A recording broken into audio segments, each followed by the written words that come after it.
welcome back. If you're new here, thanks so much for joining. I'm excited for you guys to see the content I'm releasing. If you're not new, thanks so much for sticking around. Please continue to do that. I love that you guys are supporting me. It's been so awesome. Guys, I'm excited to jump into this week's topic. I think it's really good. I hope you guys enjoy it, and please don't forget to like this video to let me know if you enjoy the content I'm releasing. Subscribe and hit that bell notification so that you're notified anytime I release new content. And guys, leave a comment down below about the video or about the challenge that will be presented at the end of this week.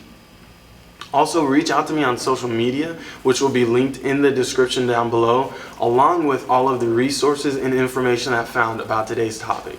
With all of that out of the way, let's jump into today's video. Love is this word that we typically throw around for almost anything and everything. Whether it's about food or it's about family or friends, we use the same four-letter word to describe how we feel about it. When I talk about Chick-fil-A, everyone knows that I love the #2 spicy deluxe with large fry and large sweet tea. I love that meal so much.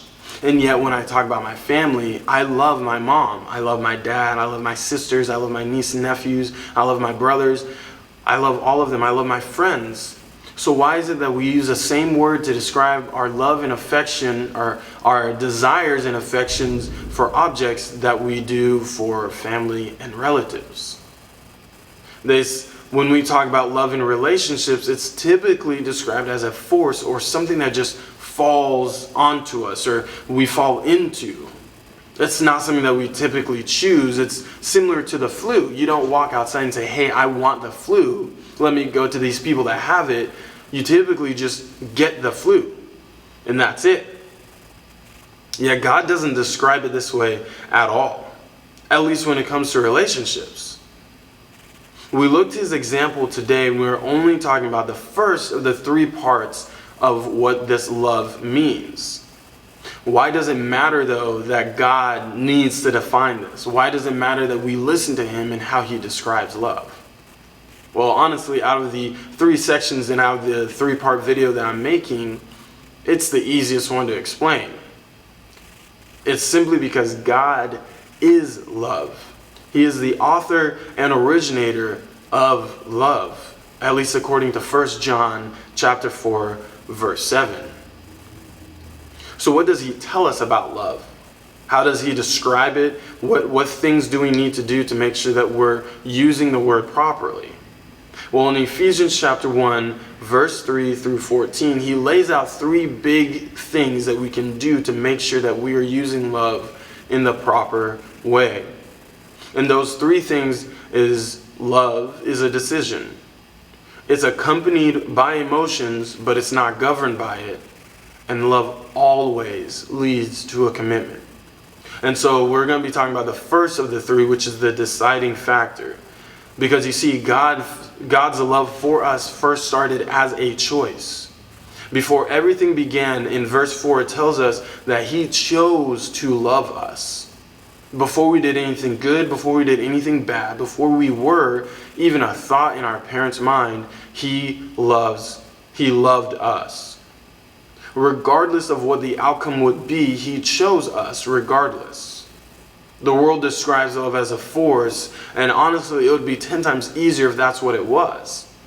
Because if it was just a force, then when it left and when this feeling would leave you, then you no longer had to love that person.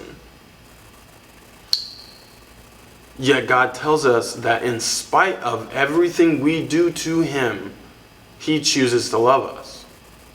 Regardless of how you feel, you must choose to love the person that you said you would love. And due to this, love is such a weighty word. Even though it's 4 letters, we have to be careful with whom we choose to give it to. This doesn't mean that we can't say I love you to others outside of the significant other category. But instead it means that when we begin dating and when we find that person that we want to be our significant other, that we understand why that word is so important and so weighty. And that we're careful to use it with them and making sure we know what it means. I hope that at the end of this small section about love and that 4-letter word, that you all will see why this small word can build and encourage and strengthen a relationship, or it can be the very reason as to why it was destroyed. I'm excited because at the end of all of this, I will present you guys with a challenge, because I want you guys to apply this and make it more applicable to you in your relationship. So at the end of this, I want to challenge you guys to do something for me, and I hope that you all succeed. And I hope that you all even attempt it. I think it will help your relationship a lot. I look forward to seeing you guys on the next video as we talk more about what this 4-letter word is and the destruction or encouragement it can bring to others. I'll see you all in the next video. Peace out.